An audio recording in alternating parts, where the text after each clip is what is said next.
Um,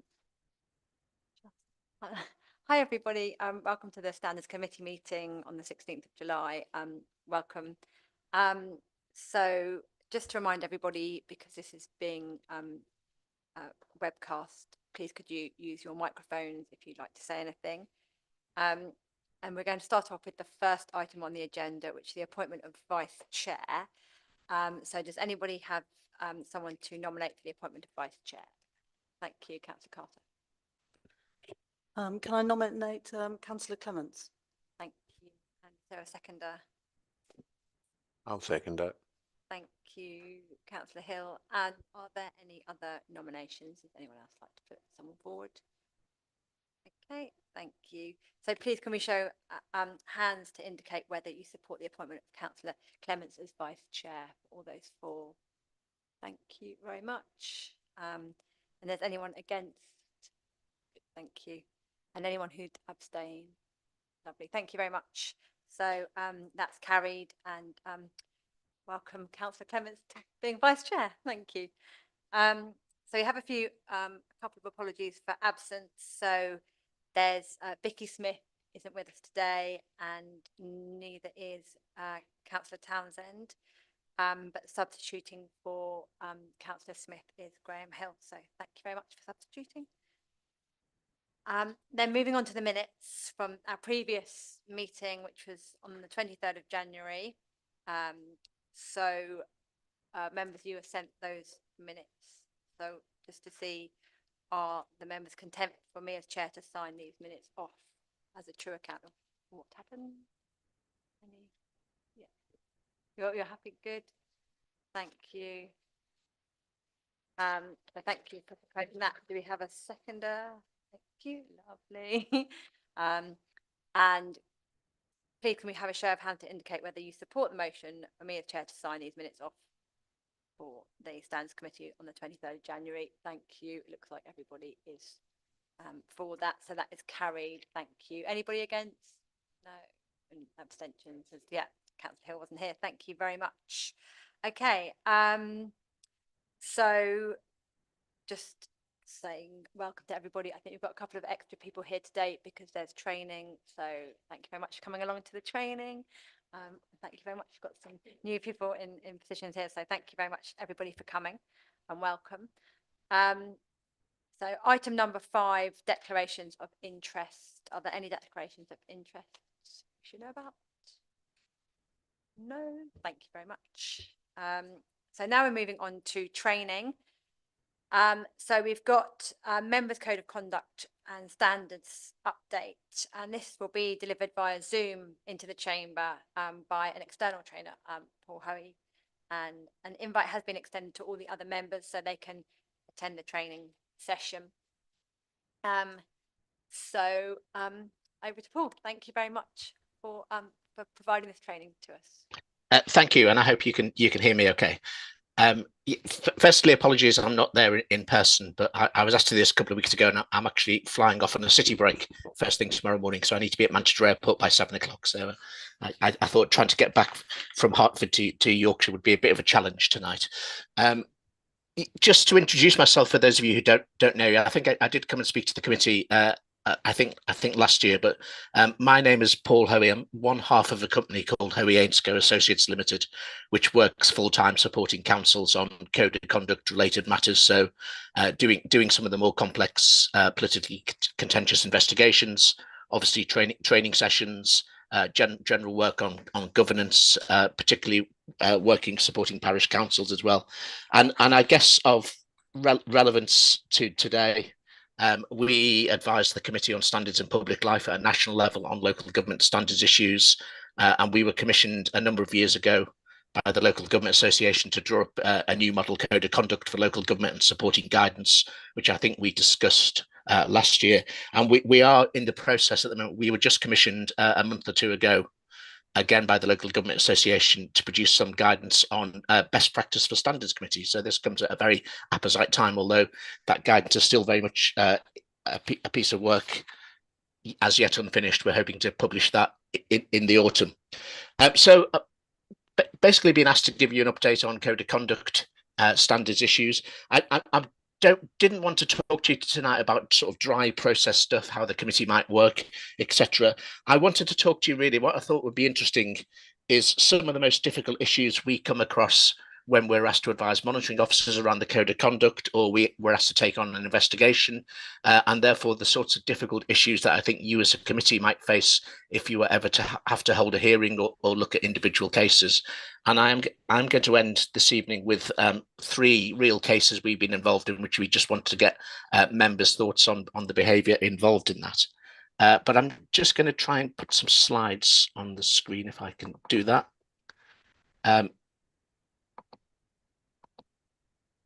I do just want to start by reminding people of the current statutory provisions. I'm not going to go through them in great detail, but each council has to have a local code which is based around the 7 principles of public life. In theory, that means every council has its own individual code. But as I say, the Committee on Standards in Public Life and Local Government Association wanted to move back to a more sort of national code, which is what we helped them to write three years ago. And we understand around 80% of councils now have the same code of conduct applying to them. And then the Act says you must have local arrangements to handle complaints. You must appoint an independent person as part of that process. And there's a criminal offence for non-registration, non-declarations of interest, but there's no power to suspend councillors for the most serious breaches of the code of conduct. And I think an important bullet point is that final one. There's an overarching duty on councils to promote and maintain high standards of conduct. And clearly that is something which we see very much vested in the role of the Standards Committee. So actually, in law, there's no requirement to have a Standards Committee, though we're not actually aware of a council that doesn't have either a standalone Standards Committee like you do, or else a combined committee such as an audit and governance committees. So every principal authority we work with has some form of Standards Committee. But that's why writing good practice guidance for the LGA is proving slightly tricky, because there are no statutory provisions to hang the guidance on. And because there's no statutory provisions, there's no sort of real policy around this. So we're having to sort of just promote best practice, but not come down on the side of whether there should be a standalone committee or not, or what have you. But we are trying in that guidance to focus less on the mechanics of handling a case, more on the wider role of the committee, as I say, to promote and maintain high standards. So you know, how does a committee promote high standards? How do you learn lessons from cases locally and elsewhere? How do you ensure standards isn't actually just left to the committee, but as part of the culture of the whole council? And as I say, we hope that guidance will be out in the autumn, and we're very interested in any comments that people might have about what they would expect to see in that. But as I say, for today, I thought it would be helpful to discuss with you the 2 trickiest areas we find when we're handling cases, and where we think you as a committee would need to make fine judgments and think about the reputation of the council as a whole if you were ever to face similar sorts of complaints. So the first area I want to explore is, when does the code of conduct actually apply to a member? So if a complaint is made to the monitoring officer, the first question is, well, does the code of conduct actually apply? You know, so the key point to make is that the code only applies to councillors when they're acting in their role as a councillor or as a representative of the authority. So things that councillors do purely in their private life aren't covered by the code of conduct. Parliament has regulated to make it very clear the code only relates to things that you do as a councillor. It's not always easy. That sounds quite simple, straightforward in theory. In practice, it's not always easy to draw that line between public and private life. The legislation doesn't actually define what it means by acting as a councillor. We did ask the LGA when we were working on the code with them whether they had a role description for a councillor, so that we could have some idea what the role of a councillor is, and they looked at us fairly vaguely. And I should say, in any case, regardless of the technicalities of the code, people would, of course, rightly expect you to maintain high standards at all times. And I'm sure you're aware, whether from any local, national stories, that things people do in their private life can have a very damaging effect on their reputation, or the reputation of their political party or the council or what have you. But what I'm saying is, when it comes to formal complaints and when it comes to the role of the monitoring officer in the Standards Committee, the Act only applies when a councillor is acting in their role as a councillor. that can cause some issues. If you define that statement of acting in your role as a councillor too narrowly, it does potentially leave some gaps. And that's where we wanted to show you some examples of those grey areas and show you some cases which we think pose some interesting questions around that. When we spoke to the Local Government Association, they were keen to cover what you might call the don't you know who I am syndrome of claiming to be a councillor to gain an advantage. But that has to be squared with the law, which, as I say, doesn't define what acting in your role as a councillor means. But if you take a provision within the Code of Conduct, you must not misuse your position to advantage yourselves or disadvantage others unfairly. In our experience, the most serious breaches of that provision of the Code tend to arise away from council premises and away from official council business. So, a councillor getting into an argument with a neighbour and then accompanying that with a threat to use their position as a councillor to block the neighbour's planning permission, for example, is clearly an attempt to misuse your position, even though technically they're not acting as a councillor because no individual councillor has that right. But we don't think it's up to a member of the public to think to themselves, well, I've read the 1972 Local Government Act and I know you can't delegate things to an individual, so you can't block my planning permission, or, well, you're on the county council, which doesn't have planning functions. So that's why we've included within the code a reasonable test. When your actions the code applies when you're acting as a councillor, or when your actions would give the impressions to a reasonable member of the public that you're acting as a councillor. And as I say, that's intended to capture those situations where somebody is attempting to misuse their position away from the council chamber. That can often be a fine judgment to make, especially when we look at things like social media. So the code doesn't cover things that are, absolutely purely private matters, but where is that line drawn? What does that mean in practice? We do think there still has to be some link with the council. So there's a difference between having an argument with your neighbour who happens to know you're a councillor, but it's nothing to do with council business. You're just getting fed up of the kid next door kicking the football into your garden all the time. That's very different from having a row with your neighbour and then bringing your role as a councillor into it to threaten to block their planning permission, for example. As I say, social media poses some particular issues. So if a councillor describes themselves as a councillor in their social media profile, does that mean that they're always covered by the Code of Conduct, even if they're just being offensive about the rival football team or something? So we do think when we look at when the code applies, even in those situations which aren't directly, immediately obvious, how does it relate back to council business in some way? It's not simply people doing things which you might disapprove of it in their personal life or expressing personal views. To give you two examples to highlight what we think. So a councillor, rather the worse for wear, refused entry to a pub, says to the doorman, I'm on the licensing committee. If you don't let me in, I'll have your license taken away. And we can think of at least 4 real examples of where that's happened. The question is, are they acting as a councillor when they say that? They're on a night out. It's not even after a council meeting. They just happen to be on a night out on the high street. But this incident occurs. Or is it purely a private matter because actually they're not? They are away from the council. They haven't just come from a meeting or what have you.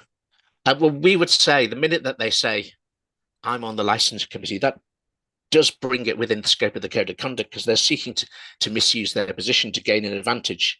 And as I say, that behaviour is different from just having an argument and somebody happening to recognise they're a councillor.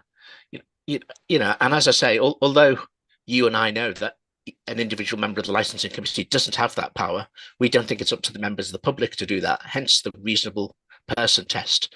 But these can be quite difficult areas to look at when you're looking at cases. But the first question is, were they acting as a councillor, or would a reasonable member of the public have thought they were acting as a councillor at the time that the incident took place? And then if we look at a social media example, a councillor says on their Twitter profile, I'm a councillor for X council, but all views expressed are my own. Put out a tweet after watching a football match with a woman commentator, put out a tweet and said, "Why do we employ cleaners and cooks to commentate on men's sports?" Led to a whole range of complaints to the council. But the question is, even though they've described themselves as a councillor in their social media profile, is that something they're saying as a councillor, or is that something a purely private matter? Our view on that is that they're saying something there which anybody can say. So we don't think that would come within the code of conduct. It doesn't relate directly to their role as a councillor. Of course, it led to a whole range of complaints to the councillor. It led to headlines about councillor in Twitter storm, etc. So, you know, we're not saying you can say these things and sort of get away with it type of thing, but it does fall outside the code of conduct. But it nevertheless, I think the council would want to, you know, protect its reputation in some way by saying, you know, this does not reflect the views of the council or what have you. But this is the fact that he was a councillor was irrelevant to the content of the tweet. It was the content of the tweet was something that anybody can say. So again, the social media examples tend to be in some ways the most difficult for us to determine whether somebody was acting as a councillor or not. And we'll look at that when we look at the issue of freedom of speech. The other difficult area in the code of conduct is that of treat people with respect. We've tried to keep rules in the code of conduct as objective as possible. So a rule like do not disclose confidential information is, you know, terribly measurable. Was the information confidential? Yes or no? And was it disclosed? Yes or no? But inevitably, some of the code is much more subjective, and that's most notably the area of disrespect and bullying. And this issue of disrespect, bullying, civility, harassment is the most commonly cited one in complaints in our view, and in some ways the most difficult to make judgments around. So as I'm sure people are aware from the Local Government Association are deeply concerned at the moment about the tone of public debate in this country. And we've seen the tone of debate during the recent election period, intimidation of candidates, intimidation of councillors, etc. And, you know, this whole idea of civility includes the abuse directed at councillors by the public, as well as the abuse that councillors themselves engage in. So there's a whole range of work going on within the Local Government Association and the parish sector to promote civility in public life, to make clear bullying is not tolerated within the sector. And indeed, the Local Government Association saw this as a cornerstone of the code. So I've put on the slide what the Code of Conduct says unequivocally. As a councillor, I treat other councillors and members of the public with respect, and I treat local authority employees with respect and respect the role that they play. I've also added in the Joe Cox Foundation, as they're doing a lot of work looking at practical ways to address abuse and intimidation in public life. And there's some really interesting material on their website if anybody ever wants to look at it.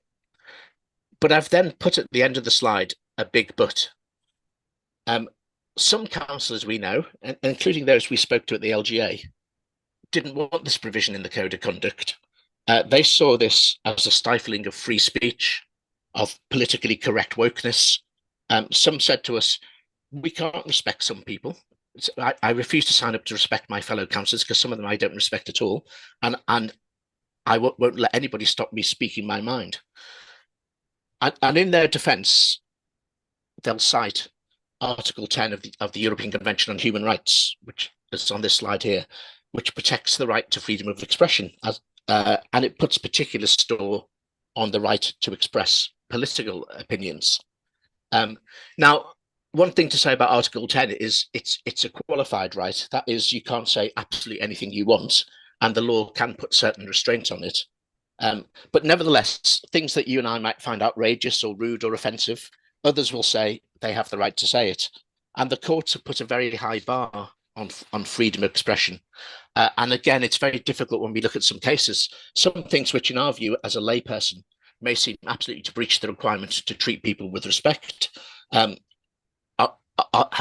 essentially been allowed by the courts because it's a freedom of expression, the right to be intolerant, the right to criticise, etc. In the Local Government Association guidance, we've recognised that disagreement. We've made it clear that challenge is a cornerstone of a healthy democracy, that members, should indeed are expected to, criticise, challenge ideas, policies, etc. But there's a world of difference between challenging ideas and policies robustly and attacking individuals or groups of individuals. And we'll look at some examples of that shortly. But what does that mean in practice when it comes to making judgments on cases or offering views? So if you as a standards committee are facing a case where a member is accused of treating somebody with disrespect, you have to ask yourself, is the bar very high given Article 10? And we have to have absolute regard to allow politicians to say practically anything in the right of exercise of free speech? Or do we actually think, that's disrespectful by any reasonable person's review, regardless for your right to offend, and actually it crosses the boundary within our code of treating people with respect? We think it's a particular role for the standards committee to have a view and set the tone on what is reasonable in your council. One of the things that we find when we work with councils is that in some ways this is the very most important rule in the code of conduct. We're not saying everybody has to be unfailingly polite, stand up when the chair walks into the room or what have you, not criticize politicians from the other side, not argue your point fiercely, but there's a world of difference between robust debate and it crossing the line into bullying, into disrespect. And we've done a lot of work in the past with my home city of Liverpool, which has had huge problems, as people will know. It's just come out of special measures. But underlying all of that was a culture of disrespect, which had gone from being the robust political debate I remembered when I was growing up as a kid towards just becoming very personal attacks about people's sexuality, about people's mental health issues and things. And it had totally crossed the line. So, our view is it's for the standards committee to set that tone, to say, this is what we think is disrespectful behaviour within East Herts. And where is that line between bullying versus it being a robust challenge? When looking at a case, how far do we balance a view that something is just disrespectful and offensive to the reasonable person, not just to a so-called snowflake, or that actually the right to offend, as enshrined in Article 10, makes the bar so high that only the most outrageous things cross it? Or the fact that someone is feeling bullied and got at versus the members' view they're just being robust and demanding high performance of the officers. I therefore just want to draw attention to findings made last autumn in Parliament when the Independent Parliamentary Standards Panel dismissed Gavin Williamson's appeal in the autumn that he hadn't bullied the Chief Whip, Wendy Morton. Their report is well worth a read as to why they did think his actions amounted to bullying, and it's a really useful test for standards committees to apply. If you're not familiar with the case, Gavin Williamson wasn't put on the guest list for the Queen's funeral by the Chief Whip. And in his fury at what he saw as a snub, he sent her very threatening texts saying he would make her life a misery.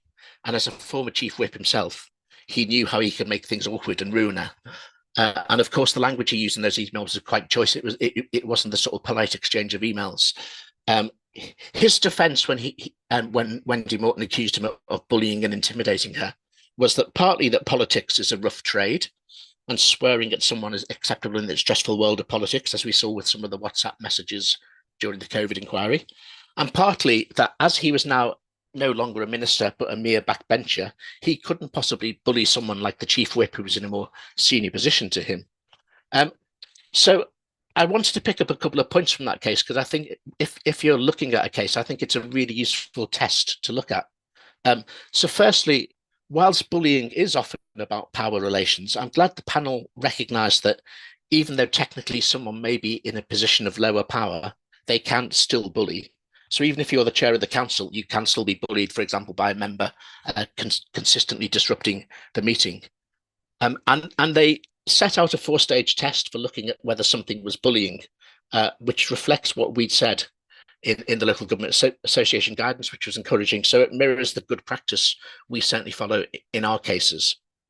So that is, just because you say you're being bullied doesn't necessarily mean you are being bullied. There has to be a more objective test set out.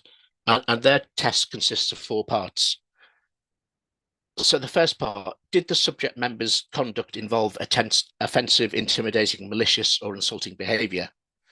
If a reasonable person wouldn't regard it as offensive, the test stops there. So to go back to what I was saying before, it is a test ultimately which says treat people with respect. Well, do I, as an independent observer, and that is whether you're a standards committee representative, whether you're the monitoring officer, whether the independent person, do I think that is on the face of it offensive? If I don't think it's offensive and somebody's just taken it the wrong way, the test stops there. If you decide it was offensive or intimidating or insulting, was an abuse or misuse of power involved in that behaviour for it to go beyond mere disrespect and into bullying? As I say, that doesn't have to be somebody in a higher position threatening someone below them. It could be a councillor threatening to disrupt business, threatening to make the parish clerk's life a misery, etc. An ordinary member of the public being rude on Twitter about, say, the Prime Minister wouldn't be an abuse of power. So it's not just something is deeply offensive and therefore it's bullying. It has to be something which has that abuse or misuse of power involved within it. Then the third test is, as a result of that, was the complainant left feeling vulnerable, upset, undermined, humiliated, denigrated, or threatened? Well, presumably they wouldn't have complained if they didn't, but often this is the most interesting test, and often complaints come from third parties who feel that the person was being treated very badly, and that the person who's at the receiving end of it feels unable to make a complaint themselves. But this is a really interesting test. If we go back to the notion of, should politicians just have a thick skin? We were involved in a case a couple of years ago where one councillor complained about the way another councillor had spoken to them. When we interviewed a number of people, we found that the councillor who was the subject of the complaint often spoke like that and often spoke to a lot of councillors in that way. Some councillors said, "Oh, we just know that's the way he is. We just ignore it." And the question we had to decide was the member who'd complained particularly thin-skinned and should have just ignored it, or actually were some of the other councillors particularly thick-skinned and actually they shouldn't be tolerating that sort of behaviour? So we had to bring to it again a sort of more objective test. Well, it's not whether the complainants felt vulnerable, it's would a reasonable person have felt that they'd been denigrated, etc. in that way. And then the final test was it reasonable for the complainant to perceive the subject member's behaviour as bullying? That's the key subjective test, I think.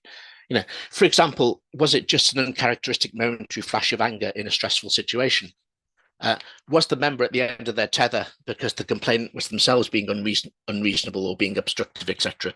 And again, we've been involved in cases around the parish council where a clerk has made a complaint that a member has been abusive to them, and when we've looked into it, the clerk has been refusing to release a piece of information for a long time, and the council has just reached the end of the tether and snapped at it. So, what is the relationship between the two people? Was it reasonable to expect that? What provoked the behaviour, etc.? Was it just a one-off incident? So as I say, those are the difficult areas that we face. Where is that boundary between disrespect and bullying, between the right to freedom of speech, the right to offend, the right to protect people in the workplace, etc. So I just want to close with some thoughts for you to think about, and then we'll look at some case examples around this. So, how do we reconcile the rights to free speech with just common civility and treating people with respect? Is the bar higher for politicians with regard to freedom of political expression than it is, say, for a football presenter? Because we elect our politicians to deal with difficult and contentious issues, and they will inevitably get passionate and outspoken, and we just have to accept that. Or, in fact, should the bar be lower for politicians? As public figures, should we expect them to be setting a better example? The Local Government Association talk quite rightly about the horrendous abuse councillors get from some members of the public. But then how should we let councillors get away with saying the self-same things to each other or officers or even members of the public by claiming that it's their right to free speech? You'll all work or have worked in a variety of places. Can we set standards that are appropriate for the workplace which is what a council is ultimately? Do we have an absolute standard which says if it's not acceptable in one workplace, why should it be allowed in another place simply because it's politicians who are elected and are having to make difficult choices? How do we decide what is and isn't offensive? People may say things which we think are outrageous and go against all we stand for, but who makes that judgment as to whether it's offensive? And what about things that we may agree with, but other people find offensive? Do we just say anything goes, or is there a line to be crossed? And how is that applied consistently? And I think that's where the real key role of the Standards Committee comes in setting the tone of the council, and ensuring that this provision, we treat people with respect, does not stifle robust political debate, but it does recognise where that line crosses into just becoming abuse, disrespect, and bullying behaviour. So I'm going to stop there. I'm going to open up for any questions. Otherwise, I've got some case studies I just wanted to talk through with you and get your thoughts on.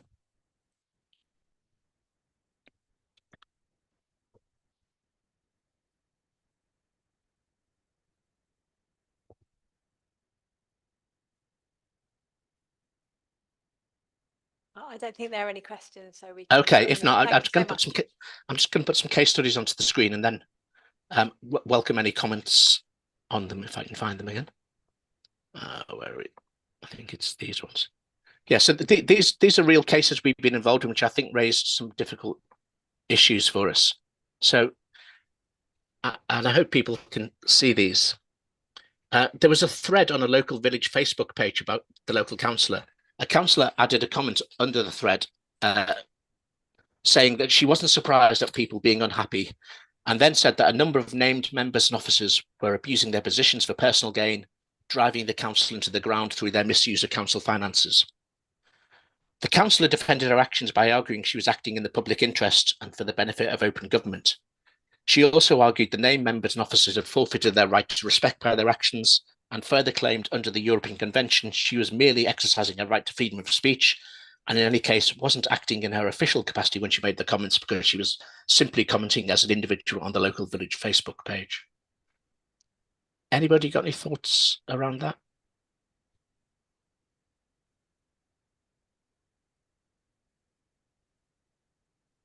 Was there any, there wasn't any evidence given, it was just a smear? Yes, indeed, yes. Yeah. I mean, I think that would be one of the things that we would look at if we were asked to look into this case. Is there any evidence for what you're saying? Is this you acting as a whistleblower, or is this just you being offensive and putting a smear on people? And even if you were acting as a whistleblower, what process have you been through beforehand, rather than just shouting these things out on a Facebook page? Because there will be, proper processes that you should go through. She also says she's not acting as a councillor, but presumably she'd only be a party to that information by being a councillor. So I think to say that I'm saying this not as a councillor. Yeah, I mean, this is one of the issues we have with local village Facebook page. I mean, I live in a little village up in Yorkshire. We've got a very active Facebook page, as you can imagine. Councillors going on there and saying, "Well, I'm not acting as a councillor on there because I'm just joining in the general village gossip, as it were." Well, if once you start talking about council business, and once you start talking about named members and officers, you are bringing yourself within the code of conduct, even if you've not identified yourself as a councillor on that. You're clearly using information that they've got in their role as a councillor. I always have a cautionary tale from my own village about my local councillor who was acting with the best of intentions. Where we live high up in the Pennines, we get a lot of snow at times, and as you can imagine, the council's gritting or lack of gritting is a fairly constant debate throughout the winter. And we had one particularly heavy snowfall, which was fairly unforeseen, and the roads hadn't been properly gritted, which led to the village, more or less being closed. Big outrage on the Facebook page, and our local councillor went on and said, "I will speak to the council and find out what's happened," which is, fairly reasonable, sensible thing for her to say. She then came back and said, "I've spoken to officers at the council, and they've explained to me the situation. And sent me the attached email, and the explanation was they'd got the Met Officer got the forecast wrong, etc. Had it been completely unanticipated. But this email she then posted ended with the officer saying, and if you've got any further problems, Councillor Bellamy, please contact me. Here's my mobile number. And of course, my best friend is the borough engineer. And I had to phone him up and say, one of our councillors has just posted one of your members of staff mobile phone number on their website with the best of intentions, but they're just going to get lots of calls coming in now from angry residents. So it can be, you know, you do need to think, even when you're on these village Facebook sites, you know, actually, you know, are you be careful what you're saying about the council. We're not saying you can't go on there and criticise the council, because that, you know, your role, particularly if you're in the opposition, is, you know, you're not going to agree with everything the council does, but it's very different from saying, you know, I'm not happy with the council's gritting policy, than it is from going on and accusing named members and officers of being corrupt in effect, or you know, taking backhanders, or being liars, or what have you. So yeah, we you know, we use this because people often fall into these traps of thinking, well, I'm not actually being a councillor here, and, you know, I'm just expressing views. But we think this would be quite a serious issue and quite damaging to the reputation of the council if these things are left unchallenged. Anybody else? Anybody got any further comments on that case? I was going to say, actually, that when you look at the case you've got on the board now, the intention of the person who put that on the Facebook side, were they really trying to disclose information to the public, or were they trying to damage somebody or the organisation, the council itself? And I think that's quite an important point, because it does make a different emphasis on what they've said. Yeah, I mean, one of the things that we find this situation an awful lot, particularly in the parish council sector, where we see councillors going on and claiming the whole council is corrupt, without any real evidence for it. You know, and, you know, whereas, you know, if this were a whistleblower, it might be the last resort. We often find that actually this is the first resort, and there's been a decision taken by the council that they disagree with, and therefore they think immediately, oh, that decision couldn't possibly be made for you know, fair reasons, despite the fact there was a democratic vote around it. So, you know, we see people going on accusing the clerk, accusing other councillors of being, you know, corrupt, of being liars, of being dishonest, and it's really damaging for the reputation of the council. I think that they're doing it because they're ultimately unhappy about a decision the council has made. You know, and potentially they're opening themselves up to libel by putting comments like that up. Again, we worked with the parish council a couple of years ago, where actually one parish councillor had successfully sued another parish councillor for libel, precisely because of comments put on the Facebook page accusing them of being corrupt and a liar and dishonest, etc. So, you know, there's a world of difference between challenging policies and ideas and just being abusive and putting forward wild allegations without any real supporting evidence.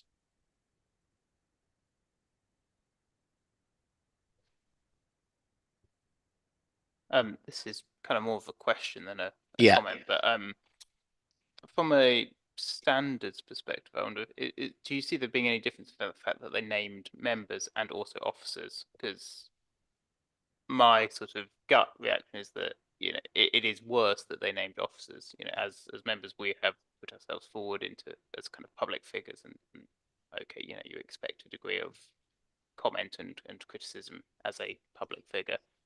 That is not true for officers of the council. Yeah, I think that is sort of the general presumption, and the most famous case which looked in detail at you know, where is that line drawn between robust challenge and disrespect was a Welsh case involving the leader of Flintshire Council, who was found to have been breached the code in numerous different ways through his bullying, sort of threatening attitude.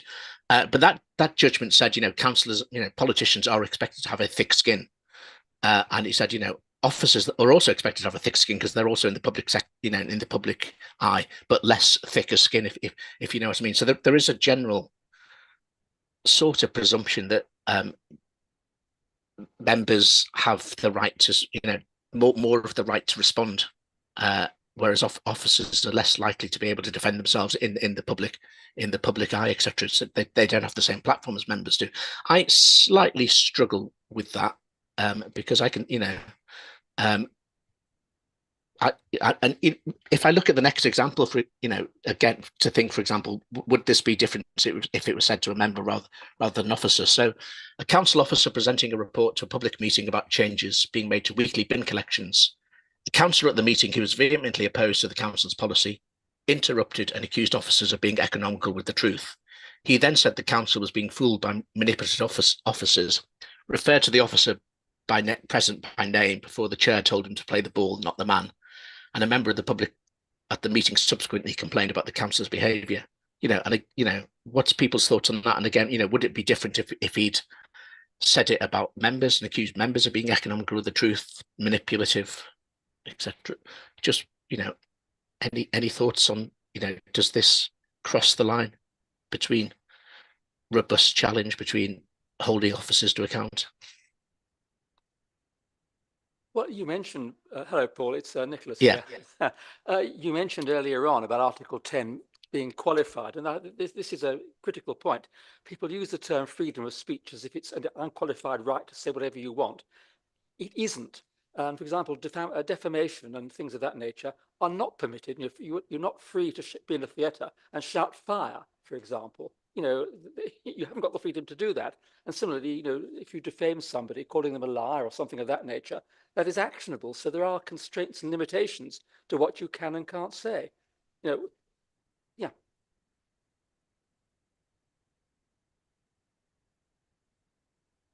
Anybody else want to come? Yeah, I was just thinking that it's a member of the public who has complained. I'm Yeah. not sure that's the right complainant, is it? It should presumably be the officer or the council who, because the member of the public themselves haven't been offended. Yeah, and part of the reason we put this, we used this case which we were involved in, is because that was exactly the question we asked when we went to interview the officer concerned. Why didn't you complain? And the officer said to us, well, I thought that's just the way councillors speak to officers. That's my experience of this council. That's just it. And isn't it like that in every council? And we had to say to them, no, it most certainly isn't. And actually, when we looked at this council, when we worked with it, this was one of the councils that got itself into real problems. It became a failing council. And when you looked at it, officers were either leaving because why would you work there and be shouted at when you can go and get a job in the neighbouring authority, which is going to treat you with a bit more respect? Because as I say, the council is a workplace, or they weren't actually giving members the full and frank advice that members require if they're to do their job effectively. The monitoring officer in this place said to us, I'm due to retire in 3 months. I'm not going to speak again in council meeting because I don't want to do anything that will jeopardise my pension. And that struck us as understandable perhaps, but not the way that an authority can run properly and be effective in conducting its business. So we were particularly interested that it was the member of the public who and the member of the public's view was, well, a councillor's just accused an officer of lying, in effect, and nobody's challenged that. Well, does that mean officers are lying to councillors? Does that mean I can't believe anything this council says? And the chair did try and vaguely intervene, but he didn't really stop the meeting. He didn't ask them, to withdraw the comment, to justify his statement. And again, we're not saying you can't challenge officers, because obviously if you just accept everything that officers say, there's no point having councillors. You might as well just have the officer report and the officer makes the decision. Your job is there to test that, to test their advice, to challenge their advice.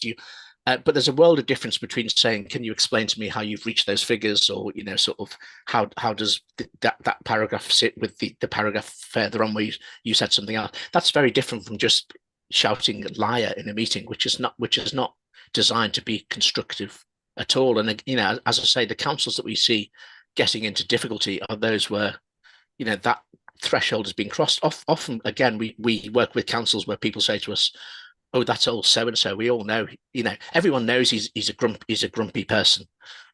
So we just ignore him. But actually, that's not really good enough. These sorts of things do need to be challenged. And again, as I say, I think it's the role of the standards committee to be setting those standards and to be saying, you know, there is a world of difference between, you know, robust political debate and descending into just shouting at people, being abusive, calling people liars, etc., etc., etc. And I just want to look at the final one, because this was a really interesting case we were involved in. It's quite lengthy. Apologies for this. Planning permission had been granted by the council for a change of use from a car showroom to a food outlet. However, planning permission had recently lapsed. When work nevertheless started on converting the premises into a Turkish restaurant, residents, including the owner of a nearby kebab shop, raised concerns with the local councillor. The councillor then spoke to the director of planning, who confirmed the planning permission had lapsed and a new application would be needed, but suggested it should be a formality as nothing material had changed. When out on the high street the next day, the councillor noticed the doors of the new development were open, so went round to talk to the new owners. He told one of the owners that he was a councillor and they would need to reapply for planning permission, so they should stop the work in the meantime. The councillor claimed it was an amicable discussion. However, he later received a phone call from the other owner who accused the councillor of interfering, throwing his weight around and wanting to have the premises closed down. The discussion got heated and both sides swore at each other before the phone was put down. This was followed by various heated text messages between the councillor and the co-owner. The co-owner then made a complaint to the council that the councillor had threatened him and said he would make the man's life a misery through the planning process unless he was paid some money. The councillor denied soliciting a payment. The councillor then sent photos of the premises and of the owner to members of the group who were on the planning committee via a social media group, asking them to call in the application. He also sent them regular messages questioning the character of the owners and drawing their attention to various aspects of the work going on in the shop and raising issues about its application for a drinks and entertainment license, saying that he also wanted this called into the licence committee. Anybody got any thoughts on this? What, if anything, went wrong here? Well, my thought is if it's as controversial as it sounds, Mm. I wouldn't have done a site visit to the premises without somebody with me. Because, you know, this happens. I've had it happen to me, but what I try to either make a full report immediately I come out the meeting and send it into the officers for planning, or I'll take somebody with me.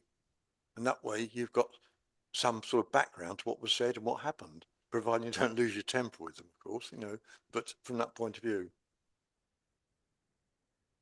Yeah, and I think that was our concern. This was exactly where this started to spiral completely out of control, is the fact that the member took it upon himself to sort of intervene without having either an officer with him, you know, as a witness, or indeed just going back to the council and saying, "I've noticed that they've started work on the premises already. Could an enforcement officer go around and talk to him?" And of course, once he'd done that, and they got into this exchange, it then became this sort of heated vendetta between the two of them, and he became completely obsessed with this issue. You know, and he crossed the line in so many ways in terms of putting pressure on his fellow group members, you know, trying to get the matter called into the licensing committee, all these sorts of things, all because that he'd probably set off with the best of intentions to, you know, just to see what was going on, and it had concerns expressed to him. But the fact that he, you know, then got completely involved in these operational matters without any officer support, without getting officers involved in this, just led him into getting into all sorts of issues, including this threat that he'd, you know, which we didn't believe for a moment, the threat that he'd ask for a bribe in order to smooth the planning process. But again, because there was no record of that conversation, it was very difficult to sort of one person's word against another. So, you know, so we really use this as a cautionary tale, you know, to look at and say, you know, that there'll clearly be issues in your area, in your ward, but make sure you've got proper record of what you're doing, and make sure you've got officer support. You know, don't just wade into these things, because you can get yourself into terrible difficulties otherwise. I was going to say the saying about that: when you're in the hole, stop digging. Yeah, indeed, indeed, yes, yeah. It was a remarkable case. Yes, yeah. So that was really all I wanted to say. I mean, I'm obviously happy to take further questions. If anybody's got anything they want to discuss that I haven't touched upon, other issues.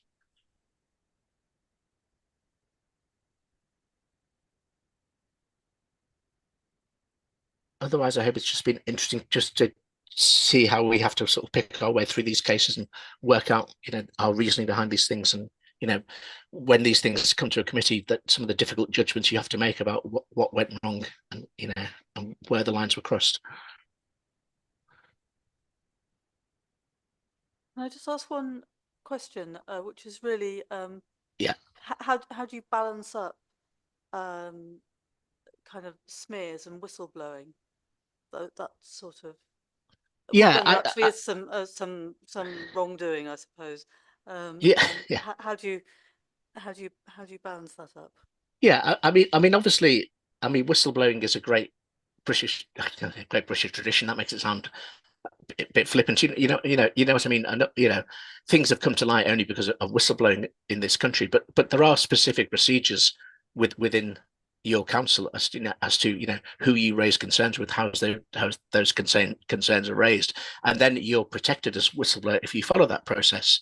And it may be in that first case we looked at, the woman who put the comments on the Facebook page had been, all through that process, and this was the last desperate cry of help of whistleblower. But evidence and doing it on a village Facebook page did not seem to be the act of a whistleblower. And I think, if you have genuine concerns that there's illegality, going on, then there are proper processes for raising it, and it's only right at that very end that a whistleblower would go to the media or something. They would have to, if they wanted legal protection from being sued for defamation from what have you, they would have to demonstrate they've been through that process. It's the same with the provision in the Code of Conduct talks about do not disclose confidential information, but then has a caveat to say, unless it is in the public interest to do so. But the public interest has been very sort of tightly defined by law. Again, it's about things like you are disclosing that there's been unlawful behavior, that a crime's been committed, that there's risk to an individual, there's risk to the environmental damage, etc. Not simply that you think, oh, I've got something I want to put into the public domain. So there are proper processes that you need to go through, which would be mitigation for those disclosures.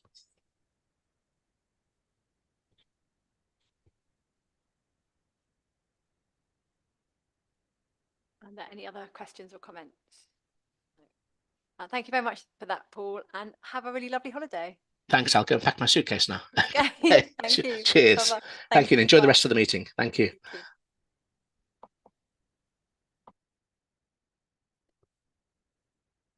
So moving on to item number 7, which is the standards update and appointment of a standards subcommittee. And Victoria Wilder's Legal Services Manager and Deputy Monitoring Officer will introduce this report. Thank you very much. Thank you. Yeah. This report is an update on the standards matters which have taken place over the last 6 months since the last meeting in January. As James Ellis is on annual leave, I'm presenting this report to you this evening as the Deputy Monitoring Officer. Before I go into detail of the report, there's just a minor typo on page 15 of the report to note. Paragraph 4.2 refers to complaint 12/2023, but it should actually read 13/2023. And thank you to Councillor Hunt for bringing that to our attention. So going on to the report, under the Constitution, the Monitoring Officer is required to present a general report on standards matters to each Standards Committee meeting, which updates the committee on workload and current standards issues. Paragraph 2.4 of the report makes reference to the committee appointing a standards subcommittee consisting of 3 members to conduct a hearing into an allegation that a member has breached the Code of Conduct. This is relevant in relation to complaint 13/2023, which I will mention later in this report. Paragraph 2.6 of the report sets out the latest complaints and provides an updated position. Members will note the report is anonymised, but it gives the committee an idea of the nature of the complaints received and how they are resolved. In relation to complaint 12/2023, Members will note from paragraph 2.7 of the report that the complainant referred their complaint to the LGO as they are unhappy with my conclusion, which was to dismiss the complaint on the basis that there was no breach of the code. The LGO confirmed that they were satisfied that the Deputy Monitoring Officer had dealt with the matter in line with the Council's rules for the Code of Conduct complaints before deciding not to take any further action. The LGO concluded that they would not be investigating this complaint because they were unlikely to find fault with the Council. In relation to complaint 13/2023, I sought to resolve this complaint informally by way of an apology to the complainant in training. However, the councillor refused to engage with the informal approach suggested, as is their right to do so, and therefore, under the complaints handling procedure, I've decided to move this complaint directly to the standards subcommittee for it to be determined. Members will note that there are two recommendations this evening: A, to note the report and to provide any observations, and B, appoint a standards subcommittee to determine complaint 13/2023. I'm happy to take any questions. Thanks.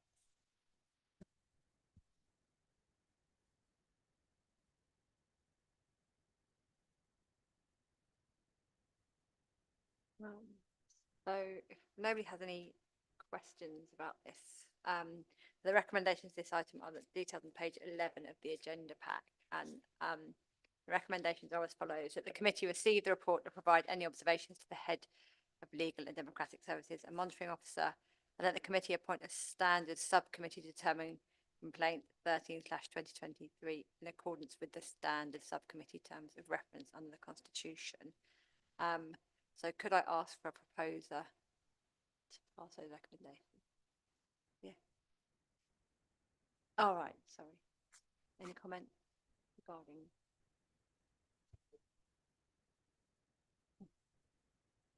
Don't we need to pick the subcommittee before we No, propose it? no, we'll do that at a later date. So So it's- this is it's just, literally proposing the procedure for it. exactly, it's literally just to Okay, confirm the thank you. standard sub, and then we'll do that via email, selecting.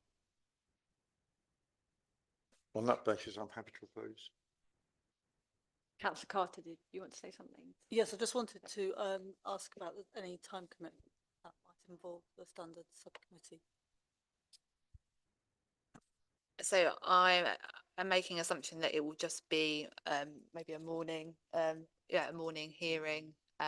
It's not a complex matter. It's simply only referred to a subcommittee because we could not resolve it informally. So I can't sort of give you a cast iron how many hours, but I can't imagine it would take any more than in the morning.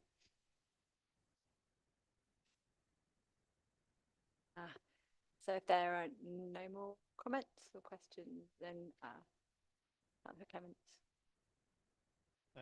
Just to kind of check, I've kind of understood it.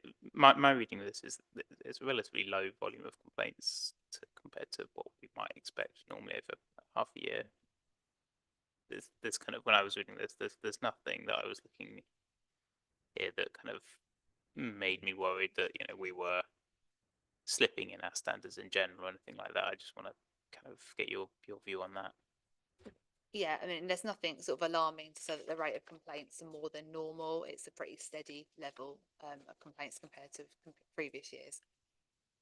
And it's probably worth saying as well that we've not had a standard subcommittee since it was like March 2019. So it's been a long time since we've had to convene one.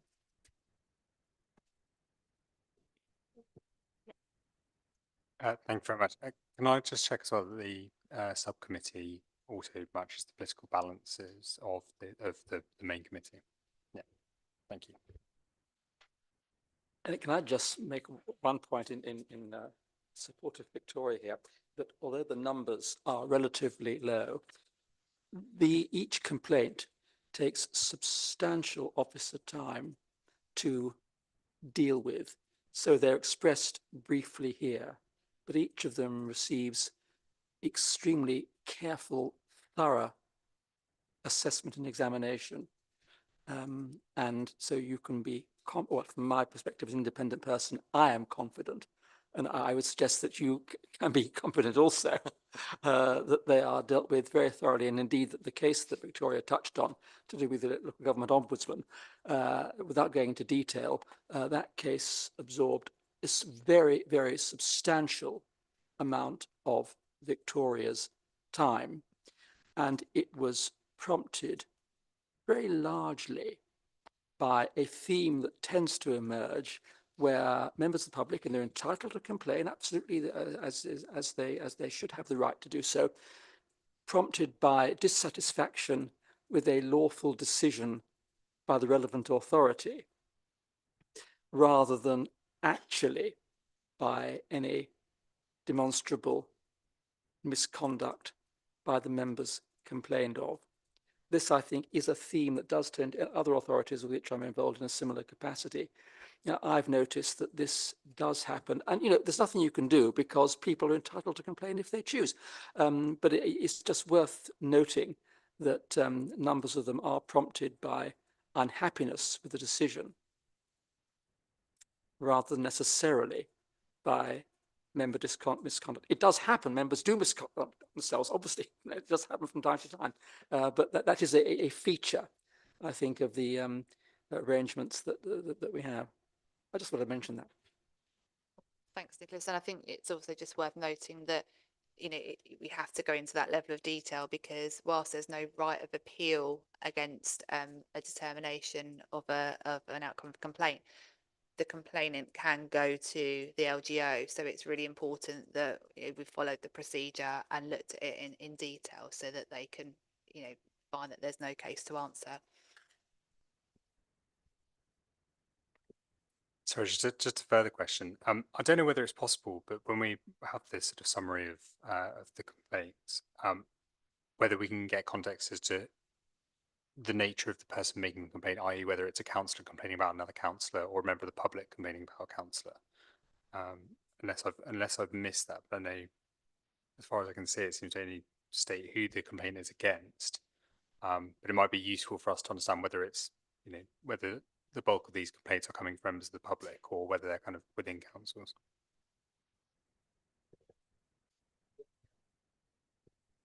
Yeah, I know your point. I can't see, whilst obviously you have to anonymise it, I can't see what harm it would make to add that additional detail for clarity, so you can see. So I note that for the next one.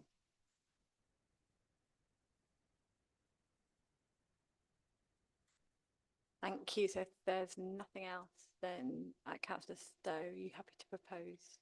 Yes, Thank you very much. And do we have a seconder? Thank you, Councillor Clement. So can we have a show of hands to indicate whether you are in favour or against? So if you're for, thank you very much. And anyone against? I don't think so. Anyone abstaining? Thank you. Thank you very much. That motion is carried. Thank you.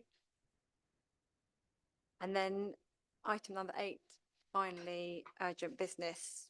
But as far as I know, there are no urgent items. So that can, unless anyone else has anything else to say, that can conclude the meeting. Thank you very much.